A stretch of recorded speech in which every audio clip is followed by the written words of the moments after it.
Hello साथियों,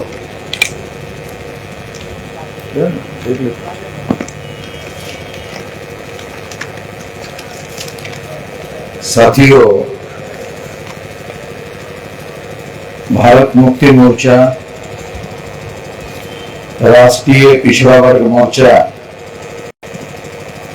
बहुजन क्रांति मोर्चा और राष्ट्रीय परिवर्तन मोर्चा, इन संगठनों के द्वारा सारे देश भर में निवासी बहुजन समाज जोड़ो यात्रा के अंतर्गत 9 अप्रैल 2025 को जेल भरो आंदोलन के तैयारी के अंतर्गत आज का ये कार्यक्रम मेरठ शहर में हो रहा है। इसके लिए जो विषय चर्चा के लिए रखे गए हैं वो विषय है भारत के लोकतंत्र को बचाने के लिए ईवीएम हटाकर बैलेट पेपर से चुनाव कराने के लिए। दूसरा विषय है ओबीसी की जातीय आधारित। साथियों, हमारे देश में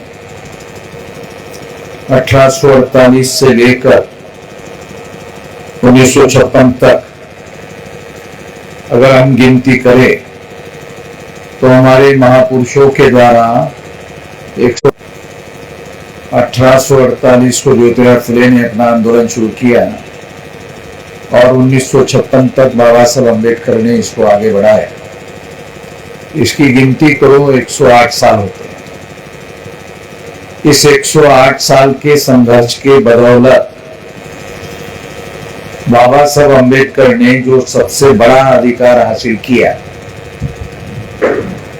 वो अधिकार वोट का अधिकार है। ये जो 108 साल का जो संघर्ष है, इस 108 साल के संघर्ष के बदौलत उन्होंने जो अधिकार हासिल किया, हमें करके दिया, वो वोट का अधिकार है। वोट का अधिकार सबसे बड़ा अधिकार क्यों है? क्योंकि बाबा साहब अम्बेडकर कहा करते थे कि हमें शासन करती जमात बनना है। तो शासन करती जमात कैसे बनेगी? पहले के जमाने में राजे रजवाड़े हुआ करते थे। वो कैसे होते थे? तलवारें चलती थी, खून खराबा होता था, मारकाट होती थी और बहुत बड़े पैमाने पर खून बहने के बाद में एक परास्त हो जाता था और दूसरा विजयी घोषित होता था, और जो विजयी घोषित होता था वो राजा हो जाता। ये जो व्यवस्था हुआ करती थी राजतंत्र की, इस राजतंत्र को खत्म करके 26 जनवरी 1950 को देश में संविधान लाया गया और संविधान के माध्यम से इस देश में लोकतंत्र स्थापित किया गया। ये लोकतंत्र कैसे काम करता है? लोकतंत्र एक विचार है,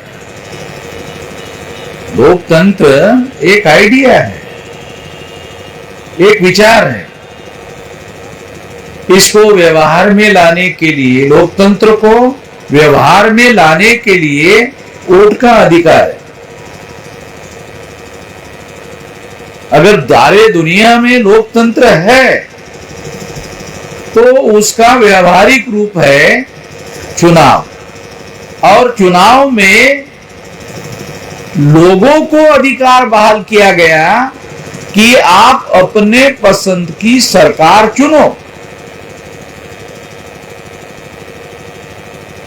लोग अपने पसंद की सरकार चुनते हैं और ये माना जाता है कि जैसे फॉर एग्जांपल 543 सीटें भारत के लोकतंत्र के संविधान में संसद के लिए है, तो संसद में 543 में अगर बहुमत हासिल करना है तो बहुमत हासिल करने के लिए 272 सीटें चाहिए।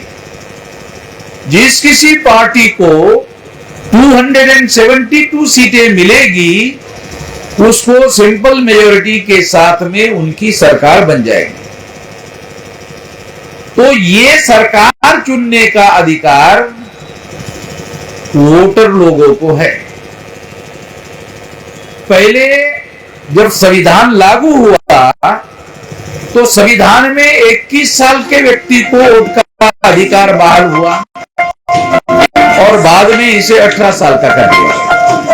अभी 18 साल की व्यवस्था है। तो इस तरह से 18 साल के व्यक्ति को वोट का अधिकार देने का अधिकार बहाल किया गया। और इसको होगा ईवीएम मशीन में जाने के बाद बदलता नहीं होगा, इसकी गारंटी क्या है? क्योंकि मशीन में तो कुछ भी हो सकता है। एक मशीन में दूसरी व्यवस्था करो, दूसरी मशीन में तीसरी व्यवस्था करो, ये तो टेक्नोलॉजी है। आप टेक्नोलॉजी में अलग अलग मशीनों में अलग अलग व्यवस्था कर सकते हो, ये टेक्नोलॉजी है। और अगर टेक्नोलॉजी की आधार पर ऐसा हो सकता है तो निश्चित रूप से फ्री, फेयर एंड ट्रांसपेरेंट चुनाव नहीं हो सकता है। यही वजह है कि भारत से 1000 गुना ज्यादा अमेरिका आगे है, टेक्नोलॉजी में भी आगे है। अमेरिका में आज भी बैलेट पेपर पर ही चुनाव होता है। मुझे ये समझ में नहीं आता, अमेरिका में 100% लोग पढ़े लिखे हैं, 100% पढ़े लिखे लोग हैं। मैं अमेरिका में गया और 2-3 महीने वहां था तो मैंने देखा किसी भी आदमी के घर में जाओ, उसके घर में उसका बाप का कंप्यूटर लगा हुआ है, घर में एक घर में बेटे का कंप्यूटर लगा हुआ है, उसके माँ का कंप्यूटर अलग लगा हुआ है, एक ही घर में। यानी सारा काम जो है अमेरिका और यूरोप में कंप्यूटर से होता है। आप भारत में ऑफिस में जाना पड़ता है, ऑफिस में जाने की जरूरत नहीं है। वहां ऑफिस का काम वो घर में ही करते हैं, ऑफिस के काम को अपने घर में ही निपटाते हैं और इस तरह से उनका काम हो जाता है। यानी सारा का सारा काम सूचना तंत्र के आधार पर, जानकारी के आधार पर, इंफॉर्मेशन टेक्नोलॉजी के आधार पर वहां सारा का सारा काम हो जाता है। इसकी विशेषता यह है कि आपके घर में कंप्यूटर में जो कुछ भी आपने किया वो सरकार के कंप्यूटर में भी जमा हो जाता है, आपके कंप्यूटर में भी जमा हो जाता है। इसलिए मैंने ऐसा लिखा ही नहीं, मैंने ऐसे बोला ही नहीं, ऐसा बोलने का भी कोई कारण नहीं बचता है, क्योंकि वो सारा का सारा रिकॉर्ड में रहता है। आप इनकार नहीं कर सकते। ये सारी व्यवस्था हम लोगों को कंप्यूटर की जो सिस्टम है, इस बात को आधार बनाकर अगर हम लोग विचार करें, सोचे, तो एक महत्वपूर्ण बात समझ में आती है कि हर ईवीएम मशीन के हर पार्ट में आप अलग अलग व्यवस्था कर सकते हो। चांद पर आदमी गया,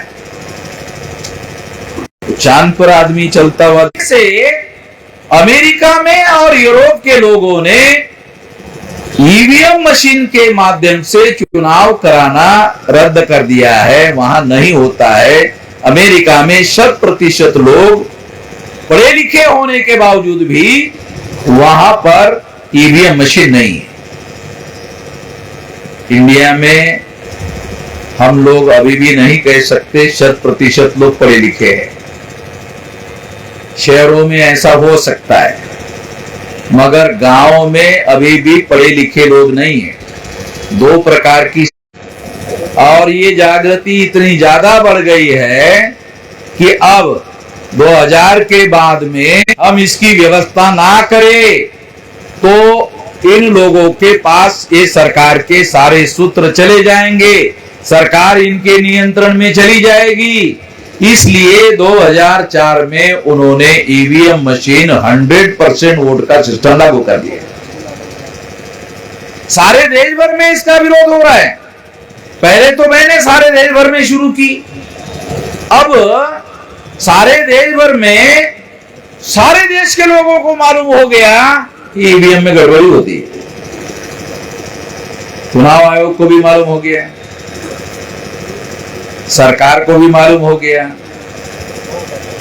तो सरकार को चाहिए, चुनाव आयोग को चाहिए, जब लोगों का यकीन नहीं है, जब लोगों का विश्वास नहीं है, जब लोगों को ऐसा लग रहा है कि उनके वोटों की चोरी होती है, तो निश्चित रूप से लोगों के मन के वहम को दूर करना उनकी जिम्मेदारी है। अगर वो उस वहम को दूर नहीं करते तो ये वहम और ज्यादा मजबूत होगा। कुछ लोगों ने मुझे कहा कि मेश्राम जी, अगर चुनाव आयोग आपकी बात नहीं मानता है तो फिर क्या करोगे? मैंने कहा मेरा आंदोलन तो जारी रहेगा। हो सकता है कि आज कम लोग हमारा समर्थन करें, मगर जैसे जैसे चुनाव आयोग अड़ जाएगा, जिद्दी हो जाएगा, मना करेगा, वैसे वैसे ज्यादा संख्या में लोग, और आज के तारीख में हमें अपना आंदोलन विशाल जन आंदोलन में रूपांतरित करना सबसे ज्यादा जरूरी बात मैं मानता हूं। और इसके लिए सबसे बड़ा सब्जेक्ट, सबसे बड़ा विषय ईवीएम मशीन हमको मिले। तुम तब तक मत हटाओ, पहले हमारा आंदोलन जन आंदोलन करवा दो, फिर बाद में हम ही हटवा देंगे। तो इससे दो फायदा होगा, आंदोलन का आंदोलन भी खड़ा होगा और ईवीएम तो फिर हम लोग हटा ही देंगे।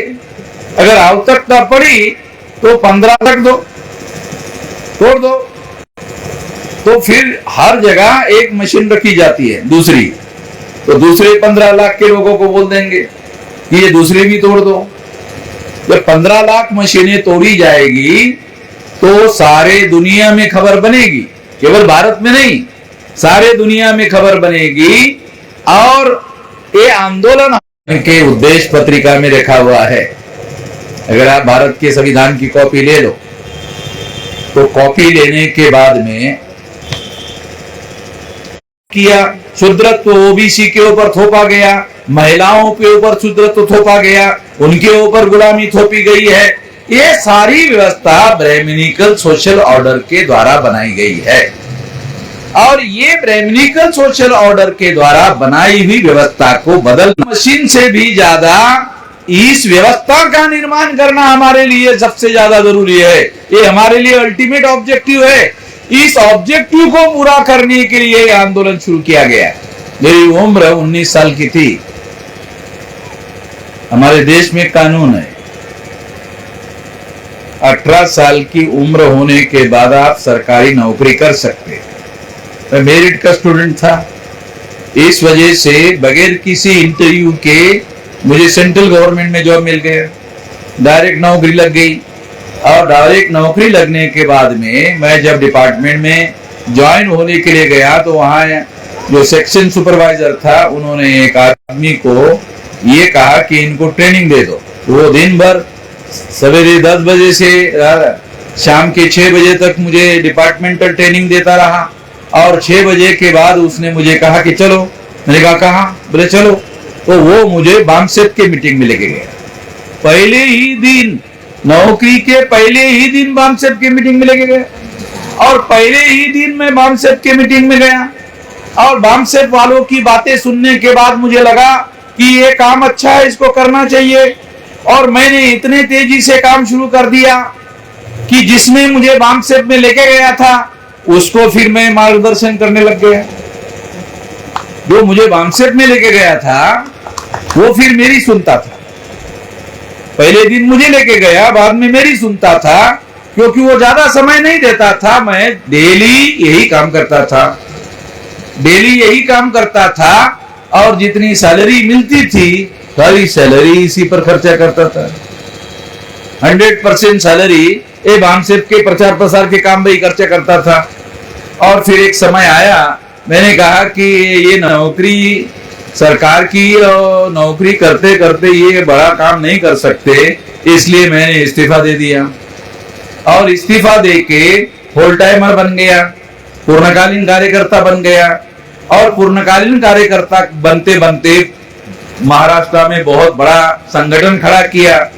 तो सेंट्रल के लोगों को ऐसा लगा कि इस व्यक्ति को के पास दूसरा अच्छा हुनर है, इसको सेंट्रल में लाना चाहिए। मुझे सेंट्रल में लाया गया, राष्ट्रीय स्तर की जिम्मेदारी लगाई गई, फिर राष्ट्रीय अध्यक्ष की जिम्मेदारी लगाई। 2000 से अभी 25 चल रहा है, 25 साल से मैं राष्ट्रीय अध्यक्ष हूं।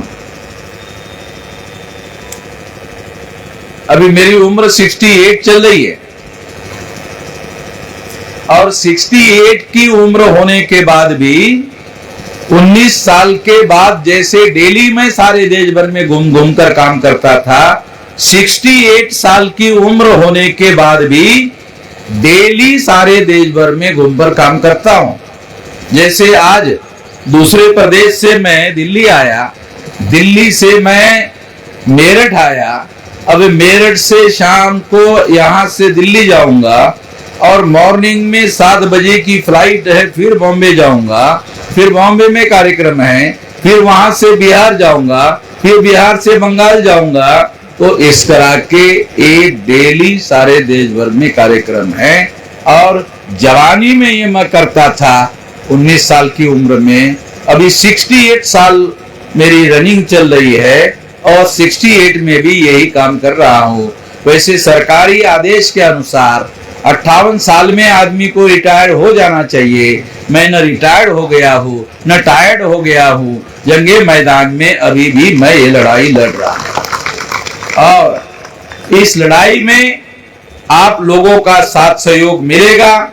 इस आशा और विश्वास के साथ इस आंदोलन को हम विशाल आंदोलन में रूपांतरित करेंगे। आपने मेरी बात ध्यान से सुनी, इसके लिए आभार, धन्यवाद।